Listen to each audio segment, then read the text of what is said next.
قرآن مجید میں آتا ہے فَلْيَحْذَرِ الَّذِينَ يُخَالِفُونَ عَنْ أَمْرِهِ أَن تُصِيبَهُمْ فِتْنَةٌ أَوْ يُصِيبَهُمْ عَذَابٌ أَلِيمٌ. جو لوگ رسول صلی اللہ علیہ وسلم کے حکم کی مخالفت کرتے ہیں انہیں اس بات سے ڈرنا چاہیے کہ وہ کسی مصیبت میں گرفتار نہ ہو جائیں یا انہیں کوئی دردناک عذاب نہ پہنچ جائے. تو گویا مصیبتوں کے آنے کی ایک وجہ سنتوں کی خلاف ورزی بھی ہوتی. تو جب کبھی کوئی تکلیف یا پریشانی آئے تو رک کے سوچیں کہ کہیں میری زندگی میں، کہیں میرے اس خاص معاملے میں جس طریقے میں مشکل آئے، ایک تو ان جنرل ہم سوچتے ہیں نا، لیکن مثلا ہم بیمار ہو گئے فار ایگزامپل، تو ایک تکلیف ہے، تو سوچنا چاہیے کہ کہیں میں نے کوئی ایسی سنت تو نہیں چھوڑ دی تھی کہ جس کی وجہ سے میرے ساتھ یہ ایسا ہوا ہے. اسی طرح اگر مثلا بچوں میں کوئی بگاڑ آ رہا ہے تو سوچیں کہیں میں نے کوئی ایسا طریقہ تو نہیں تربیت میں اختیار کیا جو سنت کے خلاف جا رہا تھا. مثلا کسی بھی معاملے میں ہم سب ایک معیار بنا لیں اپنا، کیونکہ اللہ سبحانہ وتعالیٰ فرما رہے ہیں کہ جو لوگ رسول صلی اللہ علیہ وسلم کے حکم کی مخالفت کرتے ہیں، کہ آپ نے ایک چیز سے منع کیا یا آپ نے ایک چیز کا حکم دیا اور وہ اس کے اپوزٹ جا رہے ہیں، انہیں اس بات سے ڈرنا چاہیے. کیا یہاں کسی خاص بندے کا ذکر کیا گیا ہے؟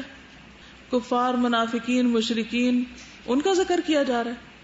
فَلْيَحْذَرِ الَّذِينَ، اوور آل بات ہو رہی، يُخَالِفُونَ، اپوزٹ جاتے ہیں، عن امرہ، آپ کے حکم سے، ان کو ڈرنا چاہیے کہ وہ کسی مصیبت میں گرفتار نہ ہو جائیں یا انہیں کوئی دردناک عذاب نہ پہنچ جائے. کتنی واضح بات ہے. کس کے حکم کی بات ہو رہی ہے جی؟ کس کے؟ اللہ تعالیٰ اپنے حکم کی بات کر رہے ہیں، نبی صلی اللہ علیہ وسلم کے حکم کی بات ہو رہی ہے.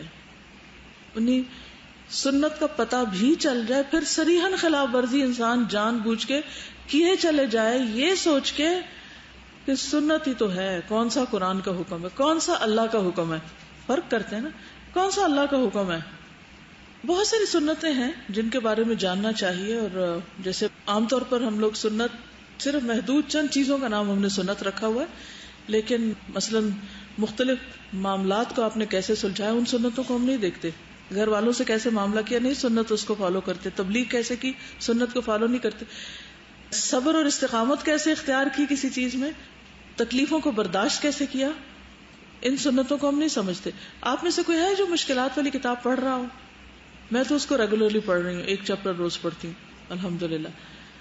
تو اس میں بہت ساری چیزیں چاہے پہلے پڑھی ہوئی تھی لیکن وہ اتنی اچھی طرح سسٹمیٹکلی سمجھ آ رہی ہیں. ایک تو حزن کا معنی، پھر سخت کا معنی. یہ جو سخت ہے، معلوم ہے آپ کو سخت کس کو کہتے ہیں؟ ناراضگی کو، ناراض ہونا، انوائڈ رہنا. کس بات پہ؟ کیوں پنکھا چلا گیا، کیوں بجلی ختم ہو گئی ہے، اور یہ کیا بات ہے، یہ کیوں ہو رہا ہے، وہ کیوں میری زندگی میں پیش آ گیا، اب یہ کیا رکاوٹ آ گئی.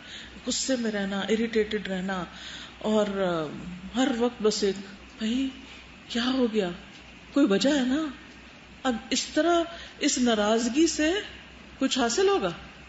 تو بہت اچھی طرح انہوں نے سمجھایا کہ اس سے حاصل کچھ نہیں ہوتا. اب مثلا وہ جو حدیث ہے معروف کہ سب سے زیادہ آزمائش پیغمبروں کی ہوتی، پھر ان کے جو قریب ہوتے ہیں، تو جو اس پہ راضی ہو جائے اللہ کی طرف سے آئی امتحان پہ، اس کے لیے رضامندی ہے. اور جو سخت اختیار کرے فلہ السخط، تو جو ناراض رہے گا کہ آزمائش مجھ پہ کیوں آئی، تو اس پر. آج ہی میں صبح جو پڑھ رہی تھی، جو کہ رسالت پہ ہم بات کر رہے ہیں، تو انہوں نے نبی صلی اللہ علیہ وسلم کے حوالے سے بات کی تھی. آپ یقین کریں جب میں پڑھ رہی تھی تو میرا دل یہاں آ گیا کہ اتنی تکلیفیں اور پھر بھی آپ اللہ سے راضی ہیں، اور پھر بھی آپ اتنے حلیم ہیں اور ہر وقت مسکراتے ہیں. یہ کیسے ممکن ہے؟ اور ہم کیا کرتے ہیں؟ تو اس سنت پہ کیسے عمل کریں گے؟ میرے نزدیک یہ بھی ایک سنت ہے کہ چوٹ کھا کے، غم کھا کے، تکلیف اٹھا کے پھر راضی رہنا اور غصہ نہیں کرنا اس پر کہ یہ حالات ہمارے لیے کیوں ہیں. جسے کہتے ہیں نا کڑنا اور جلنا، اور اس کا نقصان کیا ہوتا ہے؟ ہر وقت کڑنے جلنے سے آپ وہ کر نہیں پاتے جو آپ کر سکتے ہیں. وہ حدیث پہلے سنا دیتی ہوں. ان عظم الجزاء مع عظم البلاء وان اللہ اذا احب قوما ابتلاهم فمن رضی فلہ الرضا ومن سخط فعلیہ السخط. بلا شبہ بڑی جزا بڑی آزمائش کے ساتھ ہے، بڑی جزا. اور یقیناً جب اللہ تعالیٰ کسی قوم سے محبت کرتے ہیں تو وہ اس کو آزمائش میں مبتلا کر دیتے ہیں. جو شخص آزمائش پہ راضی رہا تو اس کے لیے رضا اور خوشنودی ہے، اور جو آزمائش پر ناراض ہوا تو اس کے لیے اللہ کی ناراضگی اور غصہ ہے. پھر یہ نواں طریقہ جو ہے نا، اس میں لکھتے ہیں جان رکھو ہر آزمائش اور مصیبت پر ناراض ہونا اور اس کو برا سمجھنا تمہارے حق میں ضرر رساں ہے، یعنی نقصان دہ ہے. مصیبت پر ناراض ہونا. پھر اللہ نے جو تم پر مصیبت نازل کی ہے اس کے متعلق تم اللہ سے راضی رہو، یعنی اللہ تعالی کی طرف سے آئی ہوئی مصیبتوں پر راضی رہو. یہ کسی کے شعر انہوں نے کوٹ کیے ہیں، عذابہ فیک عذب وبعدہ فیک قرب وانت عندی کروحی بل انت منہا احب حسبی من الحب انی لما تحب احب. اس کا تمہیں عذاب دینا یعنی تکلیف میں مبتلا کرنا میٹھا اور خوشگوار ہے، اور اس کے بعد قربت ہے، یعنی تکلیف کی جو جزا ہے وہ کیا ہے؟ اللہ کی قربت. اور تم میرے نزدیک یعنی میری روح کی طرح ہو، بلکہ تم اس سے بھی زیادہ مجھے محبوب ہو. مجھے یہی محبت کافی ہے کہ بلا شبہ میں اس کو پسند کرتا ہوں جس کو تم پسند کرتے ہو، یعنی جس کو اللہ پسند کرتا ہے اس کو میں بھی پسند کرتا ہوں. یہ میں اس لیے یہ پارٹ یہاں لائی ہوں. سنت اور رسالت پہ ہم بات کر رہے ہیں، رسول پر ایمان لانے کی بات کر رہے ہیں، اور آپ کی سنتوں کی پیروی کی بات کر رہے ہیں. تو ان سنتوں کی پیروی کون کرے گا؟ جب ہم سنت کی پیروی کی بات کرتے ہیں تو عموماً دائیں ہاتھ سے پانی پینے کی کرتے ہیں یا پھر بیٹھ کے کھانے کی کر لیتے ہیں. یہ بھی ہے، میں ان کا مذاق نہیں اڑا رہی ہے، ان کو حقیر نہیں جان رہی، لیکن یہ ایک ہم روایتی ذہن سے سوچتے ہیں اور صرف اسی پہ ہی سوچتے ہیں، اس سے آگے نہیں جاتے. جبکہ اس وقت جو سنتیں میں آپ کو بتانے لگی ہوں ذرا ان کو دیکھیے کہ کیا ان میں سے بھی کسی پہ عمل کر رہے ہیں ہم، اور جا کے اپنی کتاب میں گھر مارک کیجئے اس کو یا لکھ کے کہیں لگا لیجئے. آپ کو یاد ہے نا کہ موسم حج میں نکل کر حضور صلی اللہ علیہ وسلم مکہ والوں کی اذیتوں سے تنگ آ کر لوگوں سے خود کہتے تھے کون مجھے ٹھکانہ دے گا، کون میری مدد کرے گا. پھر آپ مکہ سے نکلے جب طائف کے بعد تو ایک کافر کی پناہ لے کر آپ مکہ واپس آئے. اس کے باوجود آپ کی طبیعت میں گھٹن نہ تھی. یہ بہت دلچسپ پارٹ مجھے لگا کہ اللہ آپ کے ساتھ ہے، لیکن ہماری تو تھوڑی دیر دعا قبول نہ ہو تو ہم تو پتہ نہیں کیسی کیسی بدگمانیاں شروع کر دیتے ہیں اور شیکی ہو کے رہ جاتے ہیں. اب دیکھیے آپ طائف جاتے ہیں، کیا حال ہوتا ہے جب آپ تھکے ہوئے سفر سے لوٹتے تو آپ کا کیا دل چاہتا ہے؟ یہاں سے مثلاً گھر جاتے ہیں، گرمی ہوتی ہے، تھوڑا پیدل چلنا پڑتا ہے، کچھ لوگوں کو ہو سکتا ہے کچھ بس نہیں آئی، انہوں نے ہڑتال کر دی، کوئی راستے میں ناگوار بات پیش آ گئی. جب آپ گھر پہنچتے ہیں آپ کی طبیعت کیسے ہوتی ہے؟ غصہ ہوتا ہے، موڈ آف ہوتا ہے. تو گھر والے بھی دیکھ کے سہم جاتے ہیں، لگتا ہے کہ آج کچھ ہوا ہے راستے میں. کیا ہم اسے اوائڈ نہیں کر سکتے صرف نبی صلی اللہ علیہ وسلم کی سنت سمجھ کر کہ آپ کو طائف میں جس طرح زخمی کیا گیا اور اب آپ کو مکہ میں اندر آنا ہے، اپنے گھر آنا ہے اور آپ نہیں آ سکتے، یعنی آپ سارے دن کے تھکے ہوئے اور آپ گھر نہ جا سکیں، انٹر نہ ہونے دے کوئی، تو کیسی کیفیت ہوگی؟ ہم کیا کریں گے وہاں؟ تو بہرحال وہ جب آپ پناہ لے کے اندر آتے ہیں آپ کی طبیعت میں نہ گھٹن تھی نہ دل میں کوئی گلہ اور اعتراض. اگر آپ کی جگہ کوئی اور ہوتا تو کہہ اٹھتا اے میرے رب تو خالق و مالک ہے اور میری نصرت اور مدد پہ قادر ہے، پھر میں اتنا کمزور کیوں ہوں؟ جیسا کہ صلح حدیبیہ کے دن حضرت عمر نے کہا تھا کہ جب آپ نے کفار کی ایسی شرطیں مان لی تھی جو بظاہر مسلمانوں کی کمزوری ظاہر کرتی تھی، کیا ہم حق پر نہیں؟ اپنے دین میں ہم اتنے کمزور کیوں ہیں؟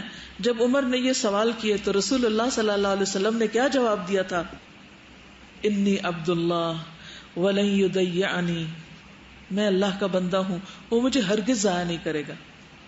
اتنا اعتماد، اس کو ایمان کہتے ہیں، اس کو توکل کہتے ہیں کہ اس وقت اگر ہم دوسرے دشمن کے مقابلے میں کمزور بھی نظر آ رہے ہیں تو بھی میرے رب کی رضا یہی ہے اور مجھے کبھی بھی ضائع نہیں کرے گا. زندگی میں ہمیشہ کامیابیاں نہیں ہوتی، زندگی میں بہت دفعہ آپ کامیابی کے کنارے پہنچ کے واپس لوٹ آتے ہیں. اور آپ کو وہ نہیں ملتا جو آپ اچیو کرنا چاہتے ہیں. کبھی آپ نے دیکھا اس وقت لوگوں کا حال کیا ہو رہا ہوتا ہے؟ 2-4 ہاتھ لب بام رہ گیا تھا. جب آپ سخت پیاسے اور پانی آپ کے ہاتھ سے چھین لیا جائے پھر آپ کا صبر دیکھا جا سکتا ہے کہ آپ کون ہیں. اس وقت دیکھا جائے گا آپ کی حیثیت کیا ہے. اب آپ دیکھیے کہ اس وقت یہ نہیں کہتے کہ میں انا رسول اللہ اور انا افصح العرب اور میں فلاں قبیلے کا اور میں اتنا بڑا، میرے ساتھ کچھ نہیں ہو سکتا. دیکھیے آپ نے اپنے آپ کو اس وقت کیا کہا؟ انا عبداللہ، میں اللہ کا بندہ ہوں، میں اللہ کا بندہ ہوں. یعنی بندہ کہنے کا مطلب یہ کہ اصل بادشاہ تو وہ ہے، اصل مالک تو وہ ہے. میں مملوک ہوں، میرا مالک میرے ساتھ جو چاہے کرے، مجھے کوئی حق نہیں شکایت کا. اور پھر لن یضیعنی، وہ مجھے کبھی ضائع نہیں کرے گا. کوئی حکمت ہے اس کے پیچھے، وہ کبھی کوئی بیکار کام نہ کرتا ہے اور نہ کرنے کا حکم دیتا ہے. تو اگر اس نے اس صلاح کا حکم دیا ہے تو کبھی نہیں ہو سکتا کہ ہمیں اس سے نقصان ہو.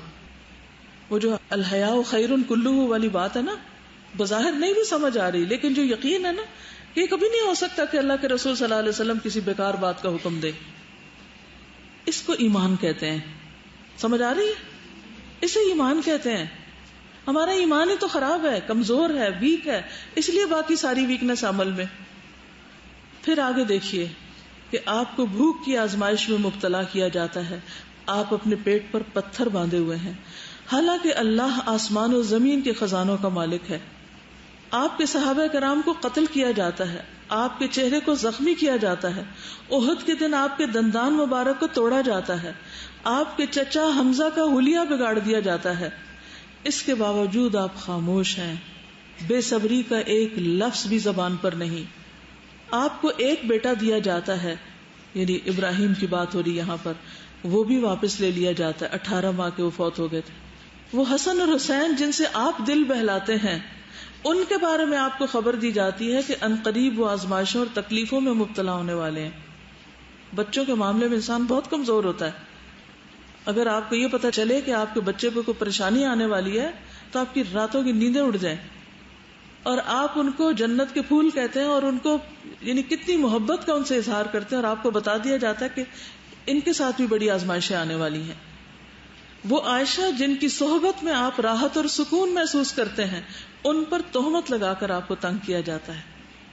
یعنی بیوی کے ساتھ سکون انسان کو اسی وقت مل سکتا ہے جب اس پر اعتماد ہو کہ یہ با وفا ہے.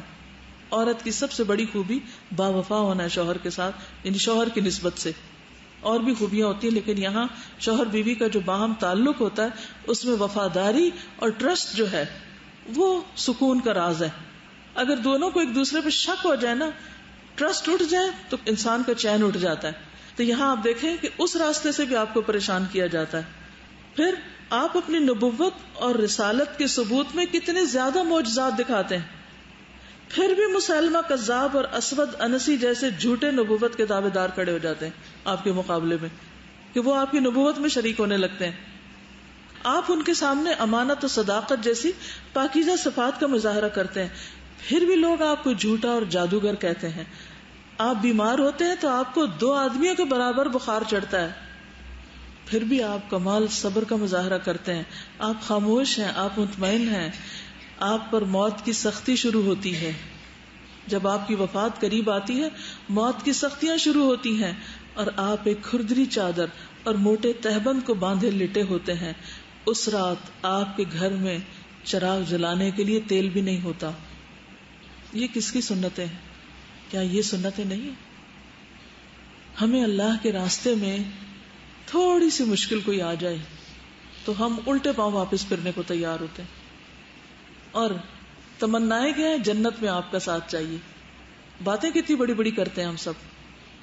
یہ اللہ کے پیغمبر اور کسی بات پہ ناراض نہیں، ہر حال پہ راضی. کہیں روتے دھوتے دکھائی نہیں دیتے، کہیں گلے شکوے کرتے دکھائی نہیں دیتے، اور ہمیں اس سے فرصت ہی نہیں کسی وقت. ہم نے کرنا کیا ہے؟ کیا کر پائیں گے پھر؟ تو بڑے درجے اور بلند مقامات صرف باتیں کرنے سے نہیں ملا کرتے. جب مشکل سامنے آئے تو پھر اس کو خوش دلی، صبر اور حوصلے اور استقامت کے ساتھ برداشت کر کے اس راستے پر جس کو حق سمجھ لیا ہے کہ یہی حق ہے، یہی جنت میں جاتا ہے. مثلاً علم حاصل کرنے کا راستہ سب کو پتا ہے نا کہ جنت کے راستے پہ چل پڑا. یہ حدیث ہے, یقین ہے کہ یہ حدیث ہے, صحیح سورسز سے ثابت ہے نا. کیا ہم واقعی ہم مانتے ہیں کہ جنت کا راستہ ہے؟ لیکن ذرا سی تکلیف ہمیں اس جنت کے راستے سے کیوں روک دیتی ہے کہ ہم جنت کے راستے سے واپس پلٹ جاتے ہیں, جب ہمیں پتا ہے کہ یہی راستہ جائے گا آگے, کچھ بھی مشکل آئے یہی راستہ ہے, پھر کیوں واپسی کا سوچتے ہیں؟ یقین نہیں ہے نا, سچ نہیں مانا اس کو, تو کیسا ایمان ہے پھر؟